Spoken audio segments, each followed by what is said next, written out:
I came to the United States in 1970 when I was 5 years old from Vietnam. In that year, my mom married an American serviceman, not because she loved him, but so she could bring me to the United States, to give me a chance at life. Now recognize I didn't say a chance at a life, a chance at life, to actually live, because we were in a war-torn country. So my mom makes this big decision to leave her family behind, and I say a big decision because in Vietnam, family means a great deal. When we say family in Vietnam, we just don't mean mom, dad, and the kids. You see, we mean mom, dad, the kids, aunts and uncles, cousins, everybody. That's family. And when we say we value family, we actually go ahead and do it. In the United States, what do we do to old people? We send them away from us.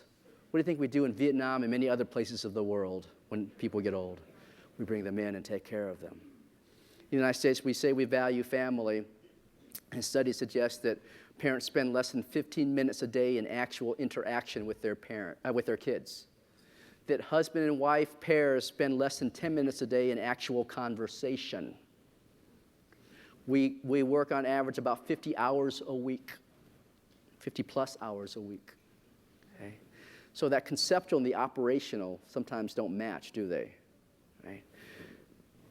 My mom leaves or makes the decision to leave Vietnam with me, her only son, so that she could give me a chance at life. And again, it's a big decision for her. We arrived in the United States in 1970, in Los Angeles in 1970. As you might imagine, that's not a great time to be Vietnamese in the United States. Okay? It's kind of like being Middle Eastern now, or of Latin American or Mexican heritage now, whether you're documented or undocumented. Okay? It's kind of like that. As soon as we step off the plane and into the airport, people are spitting at us. Spitting at us, spitting on us, hurling horrible words at us. I couldn't understand English at the time, but I could tell the words that they said weren't good ones. And all my mom could do was to shield me, just hold me tight, and take all those spitballs and all those words and absorb them herself.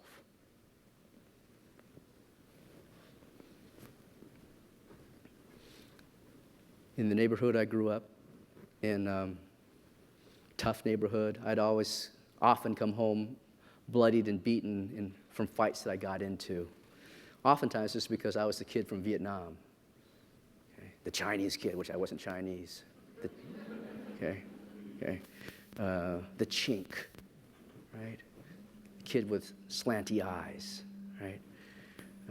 On those occasions when I'd come home all bloodied and beaten, and I'd approach our apartment building, my mom would run out of the apartment. She'd come and she'd grab me and she'd hold me really tight, and she wouldn't say anything, but tears would be rolling down her face. Tears would be rolling down her face. I really didn't know what those tears meant at the time, but I do now. See, those tears meant, she thought she had brought us to a better place, brought me to a better place. And invariably, the United States is a much better place than Vietnam is in many ways. In some ways it's not, but in many ways it is. But see, when we arrived here, it wasn't the place that she was told about. It didn't live out the concept of fairness and equality. We hold these truths to be self-evident. Right? So in many ways, the way we were treated was worse than what we were getting in Vietnam. The guy that my mom married turned out to be not so cool. First of all, my mom was raised Catholic, and my stepfather forced her to have an abortion. I remember going to the hospital when I was 10 years old. I didn't know why we were going to the hospital, my mom and I. My mom was crying going in. My mom was crying when she left. It seemed like she was always crying when she was here. Right? I didn't find out later until I was in high school that she went to the hospital to have the abortion. That made me very angry and very upset.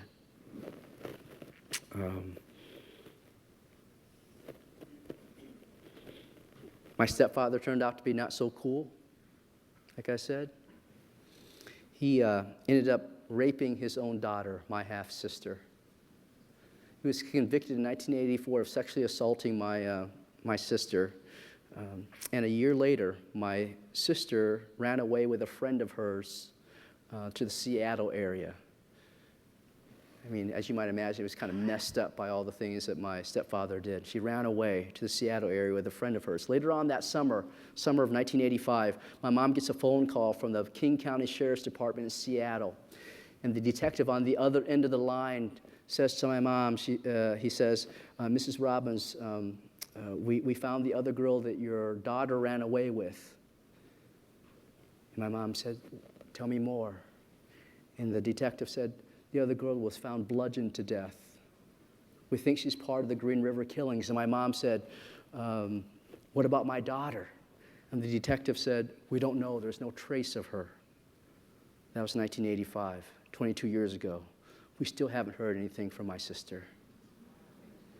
So as you might imagine, that makes things worse for my mom. She goes deeper and deeper in depression.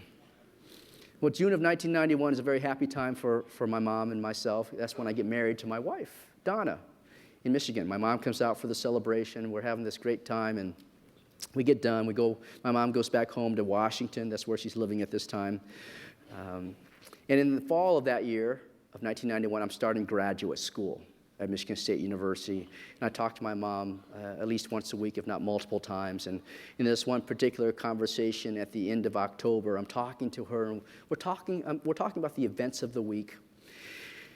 And I'm done, and my mom's about done. And before she hangs up, the last thing she says to me before she hangs up is this. She says, Steve, you have Donna to take care of you now. She says, Steve, you have Donna to take care of you now. And we hang up. About a week later, I get a phone call from Washington State, but it's not my mom. It's a detective from the Benton County Sheriff's Department in Washington. And he says to me, Mr. Robbins, I'm sorry to tell you, but we just found your mom, and she'd hung herself in her shower. See, up until that time, I hated being Asian. I hated being Asian. That's why my name is Steve. I didn't want to be Asian. Why? Because all the messages around me, all those multiple redundant messages around me were telling me being Asian is bad, that you shouldn't be Asian. In fact, you should be white. That's why my name is Steve.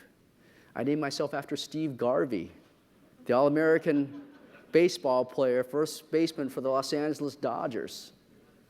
Okay? See, I internalized all those messages. In the world of race studies, we call that internalized racial oppression or internalized racism. When you start to hate the very people you are, the very people you come from. The equivalent of that for women and for girls is when women start to hate their own bodies, because all the messages around them are telling them that their body doesn't look like what they're supposed to look like. And see, when young women get some of these messages and they can't live up to what the concept says they should be, they resort to some horrible things. Do not underestimate the power of messages. They impact the way we see our world, how we see ourselves, and how we see other people.